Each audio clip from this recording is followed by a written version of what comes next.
L'aquaponie est un système de production en vogue dans une période où nourrir la population différemment est un sujet important. Il s'agit de mêler production aquacole et végétale dans le but de créer un écosystème améliorant les capacités de production de chacun. Expliquons le fonctionnement de l'aquaponie à l'aide d'un schéma. Les poissons sont alimentés et évoluent dans leur bassin à pH continuellement contrôlé. Un apport d'eau est réalisé en fonction du besoin. C'est ici qu'intervient la filtration mécanique. Les déjections sont collectées et filtrées afin de séparer les boues de l'eau riche en azote ammoniacal et un autre élément nutritif. La troisième étape est la nitrification. Cette eau est redirigée dans un bassin contenant des bactéries nitrifiantes qui dégradent l'ammoniac en nitrite puis en nitrate. Cette eau riche en nitrate et un autre élément assimilable sera ensuite envoyée dans le compartiment des plantes qui pourront ainsi se développer dans de bonnes conditions. C'est la phytoépuration. On retrouve enfin l'étape d'oxygénation et de filtration UV.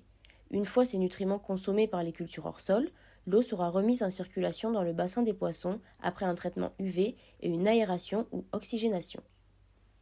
Allons maintenant à la rencontre de nos producteurs pour une meilleure vision de cette filière.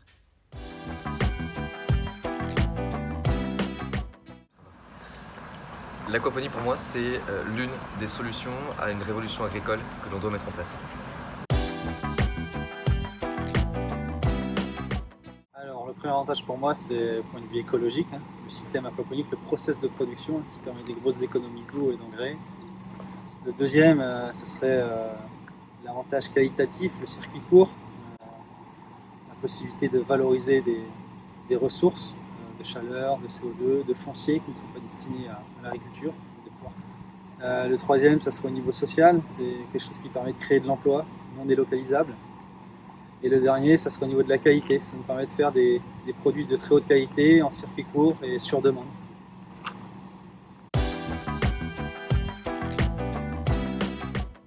C'est que c'est un sujet complètement nouveau, oui. Et donc il y a très peu de données, de capitalisation scientifique sur le domaine.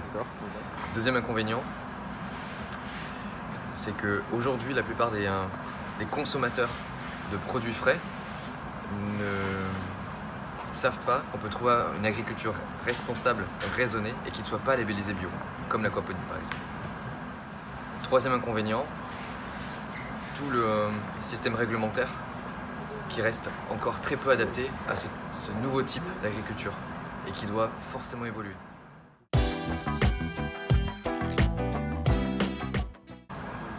Paradoxalement, la plupart des gens qui consomment le produit ne savent pas qu'ils viennent de l'aquaponie. Ah ouais.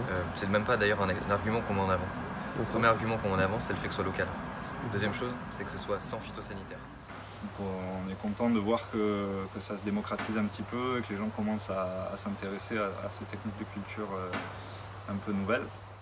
On est très content, très satisfait du retour de nos clients qui sont des restaurateurs assez haut de gamme, qui sont plutôt exigeants et qui connaissent quand même des produits de bonne qualité et qui sont tous satisfaits de ce qu'on arrive nous à produire ici.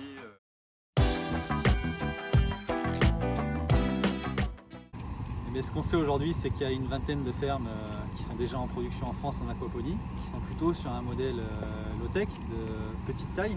Et ce qu'on voit aujourd'hui, c'est émerger des projets de plus grande taille et surtout une dynamique très très forte avec plus d'une trentaine de fermes en cours de construction. Et donc l'évolution, il y a de très fortes chances qu'on voit émerger aujourd'hui des fermes aquaponiques un peu partout et notamment dans les périphéries urbaines, où c'est là où on a le plus de sens à venir s'implanter en aquaponie. Ce qui serait intéressant, c'est justement de développer ce genre de ferme à échelle humaine où du coup on aurait une agriculture de proximité puisqu'on peut s'intégrer vraiment, ça s'adapte tout à fait à l'agriculture urbaine, utiliser n'importe quel environnement, même pollué ou en tout cas bétonné comme c'est le cas bien souvent en ville. Et du coup d'avoir un réseau de petites fermes qui pourraient produire au plus près des consommateurs.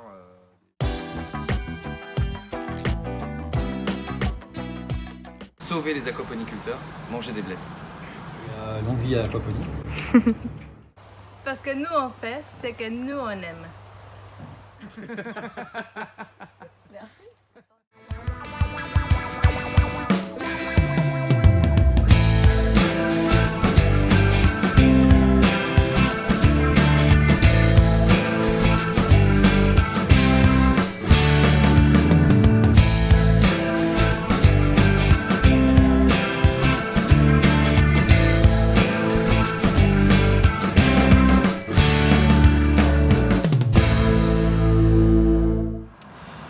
l'aquaponie n'a rien à voir avec de l'équitation en milieu humide, et ça me rassure parce que j'aimais pas ça.